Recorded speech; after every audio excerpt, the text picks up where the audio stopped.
Hi everyone, welcome to the first ever filming of the Take 4 podcast. We are Take 4.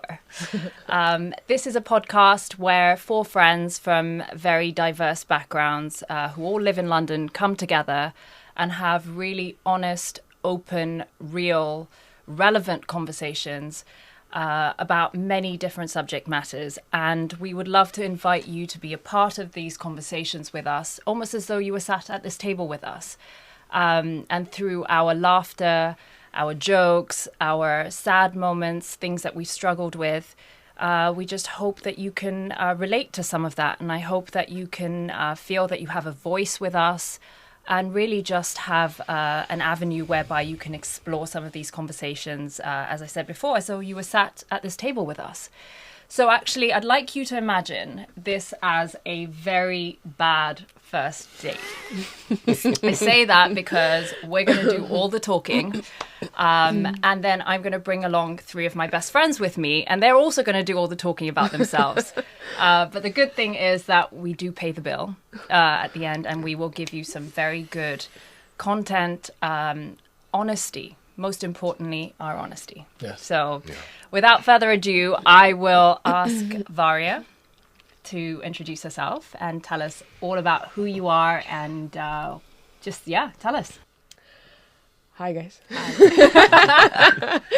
Okay, so born in Russia, raised in Estonia, Londoner of 17 years, worked in various industries, currently working as a PT, also a business owner, can plan small boutique fitness product. Ramon is the founder of the business. Back to myself, I have a younger sibling, have all the trauma the elder sibling would need to have, which I will be happy to share with the audience and the team. I love training. I love lifting heavy weights. I do boxing. I enjoy quiet life. I've been on a growth journey, mental health-wise, gone through depression, done therapy, which I'm happy to share with anybody who's interested hearing about it. And in general, I'll probably bring mama vibes to the studio. I am the one that's gonna have probably headache pills in the bag and a bag of Haribos with me, just in case somebody's sugar levels drop. Gav. But I'm super excited being on this journey with you guys. It's been a fantastic come together, and at the right timing, pandemic brought up a lot of conversations between myself and Cav. So we've been talking about doing something like this, and when the stars aligned and Ramon came into my life and Ramon brought Mark into the whole picture. Mom. I think we were ready to make the jump and do something for the soul. I think being in our late 30s, there's a lot of responsibilities, a lot of expectations, and we kind of venture further and further away from doing things for ourselves, for our inner children. We stop playing, we just keep on doing and delivering to metrics that we don't necessarily even challenge. So yeah, it's been great kind of coming down and getting creative and doing something for the soul. Amazing. That's amazing. Thank you so much for sharing that. Yeah, I'll bounce it back to your very lovely boyfriend, Ramon. It's out. So much more than just my boyfriend. It's out now. So, where do I begin? If I'm honest, I feel like I've lived 3 to 4 lifetimes. I'm 35 years old. I have 2 children, Kevin and Noah. I've been on the ups and downs of life since a young boy. I've learned a lot of valuable lessons along the way. Let's start with the boring stuff. Celebrity coach, business owner, professional boxer, hardcore gamer. Yeah, My man. No, I hope we're playing today, babe. I was born in New Jersey. Most of my childhood, it was a very tough upbringing that made me into a very tough, kind man. Humble beast, as I call it. I'm able to go hard when I need to go hard, but I'm also able to be really soft when I need to be soft. I was raised in Virginia. I spent most of my life in combat sports, ranging from wrestling, boxing, Muay Thai, Jiu-Jitsu, karate. I mean, I've dedicated my life to it. I knew what I wanted to do at a very young age. And I also knew that something special in my life was going to happen. And it's all starting to come together. Yeah. And we have this podcast, and I look forward to being authentic, genuine, with all the cuts and inappropriate shapes that I do have. And I look forward to showcasing what we're about to the audience. Yeah, that's beautiful. Cool. Thank you. Mm-hmm. And then Marky Mark, our resident actor / model. I'm a model now? Oh, yeah, I think Oh, so. cool. Nice. I'll take that. All those always- suits, come on. Always the best dressed. Yeah. For sure. My name's Mark, as everybody knows. I was born in London, born and raised, Southeast London. Didn't always come from, I didn't have the easiest upbringings, but as I'm actually getting older now, I kind of see the value in them. I'm much grateful now than I am than ever for the kind of upbringing that I have. Always wanted to have a better life. Always was always ambitious from a kid, growing up on a council estate, and I've just made my own way. I was a prize fighter, and for people to kind of get the reference, a prize fighter is basically someone who fights in competitions for money. Most of these people, like sometimes boxers, they'll fight like maybe once or twice. Whereas, if you're prize fighting, you're fighting for a prize, you're usually fighting 3-4 times a night.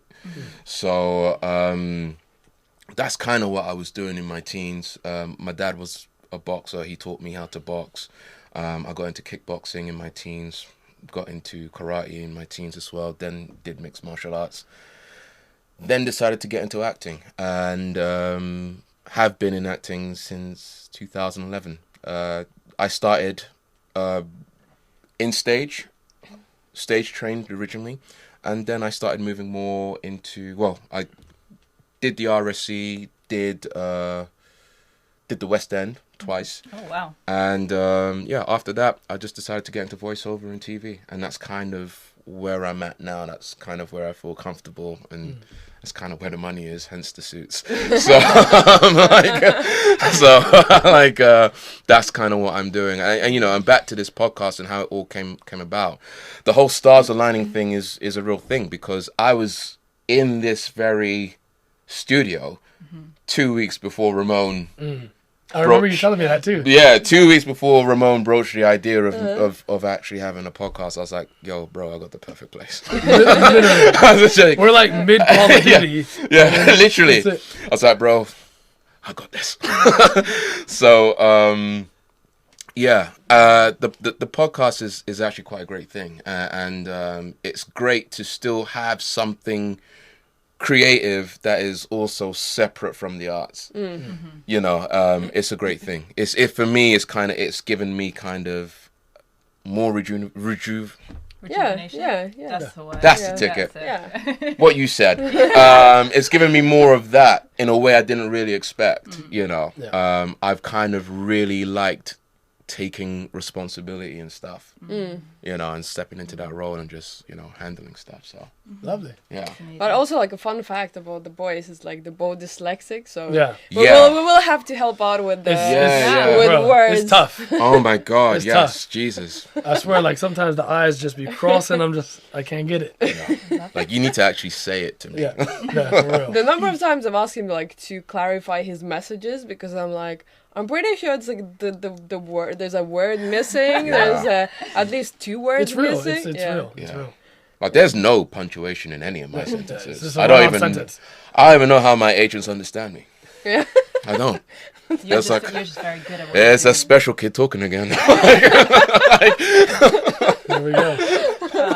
Let's bring it in, Cav. Gav, yeah. do. Okay, well, Cav, I'm a Kenyan Indian Brit. I grew up in Kenya. It was one of the most interesting upbringings ever. you know, you grow up with a backdrop of beautiful scenery and safari and wildlife and beaches, and it was great. And then I moved to London when I was about 16 and did all my formal education here.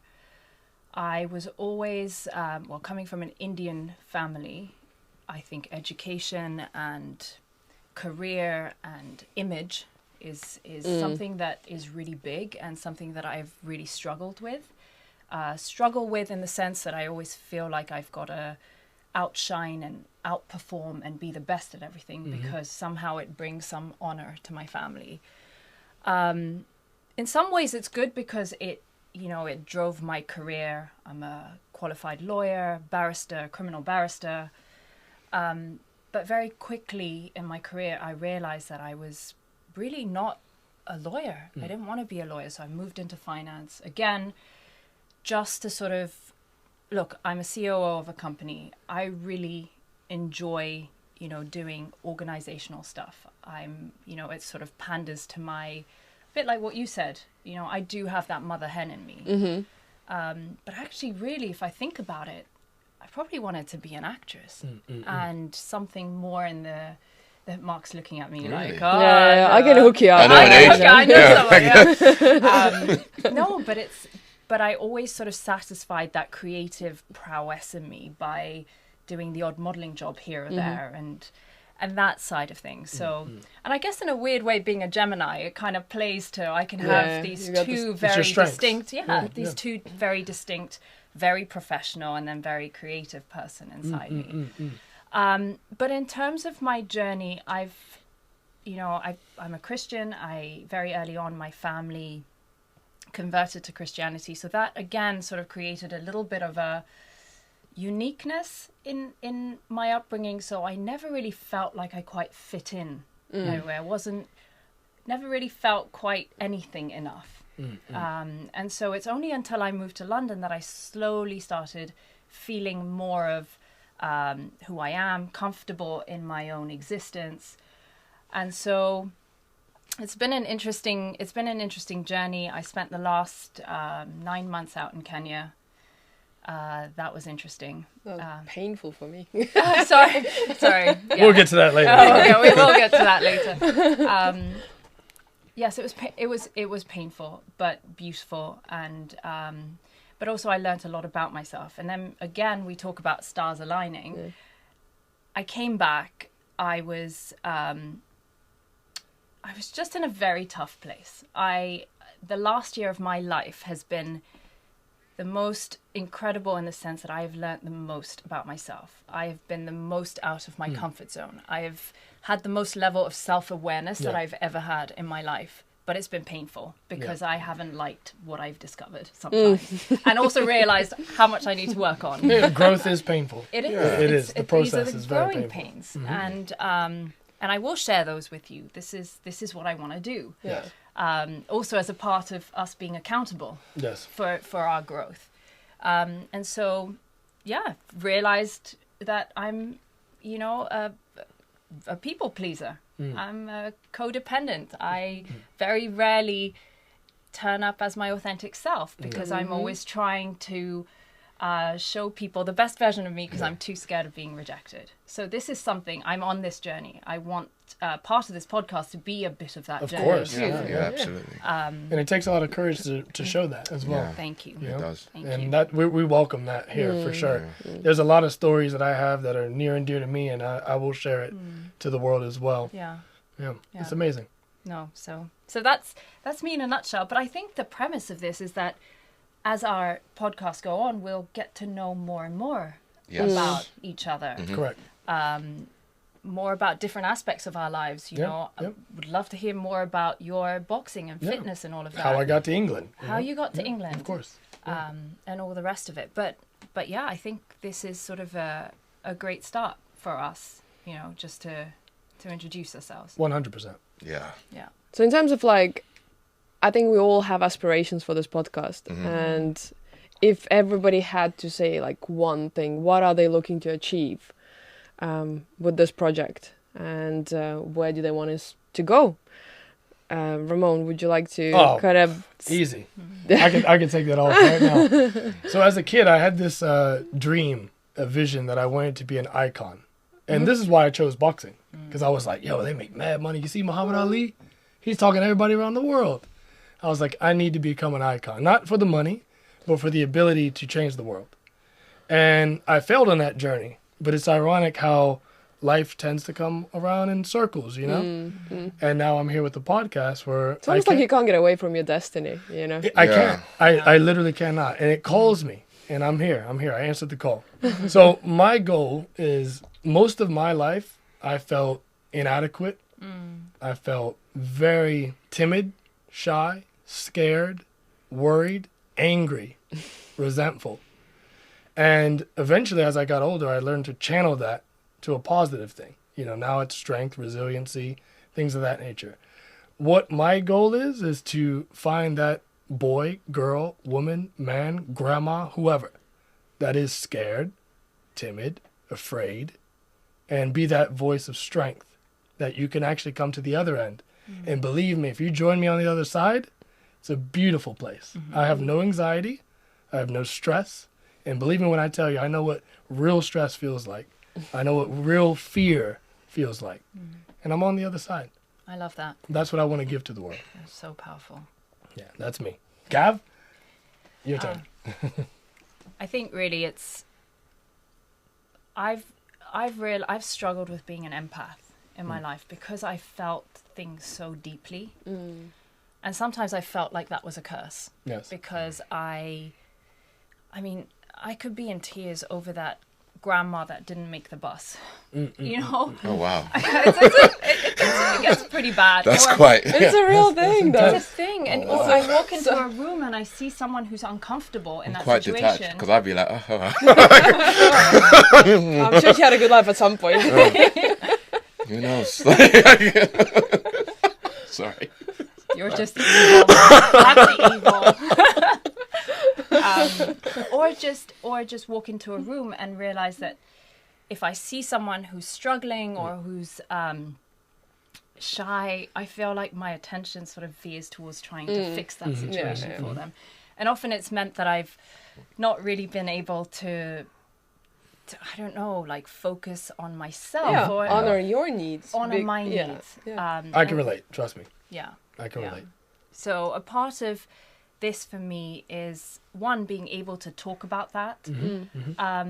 But also it's being able to, through my journey, for me, the biggest part of this is accountability. And I'm on a journey to heal. I'm on a journey of recovery.